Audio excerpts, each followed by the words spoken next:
Сайн байцгаана уу хүүхдүүд ээ. Өнөөдөр багш нь та нартай төрслөх урлагийн хичээл орно. Хичээл дээдэгтээ оролцоорой. Өнөөдрийнхөө хичээлээр зааврын дагуу нисдэг тэрэг хийж сурцгаая. Мөн хичээлийн хэрэгэлтэйгээ зөв харьцаж, буцааж байранд нь хурааж байгаарай хүүхдүүд ээ. Дараах хэрэгэлтгүүнийг бэлдээрэй. Өнгийн цаас, хайч, цавуу, балын харандаа бэлдээрэй. Багш нь та нарт нэгэн санамж танилцуулъя. Зургийг сайтар анхааралтай ажиглаарай. Хайчтай болгоомжтой зөв харьцаж байгаарай хүүхдүүд ээ. Зориултын хамгаалттай хайч хэрэглэж байгаарай. Мөн бага насны дүүгээ хайчнаас хол байлгаарай. Дараах бичлэгийг анхааралтай үзээд нисдэг тэргээ хийж сурцгаая.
Мөн нисдэг тэрэг хийх 6 аргачлалыг сайтар ажиглаад хийгээрэй хүүхдүүд ээ.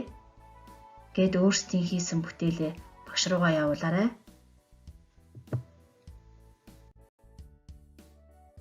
Хичээлдээ идэвхтэй оролцсон хүүхдүүдтэй баярлалаа. Дараагийн хичээлээрээ уулзтлаа. Түр баяртай.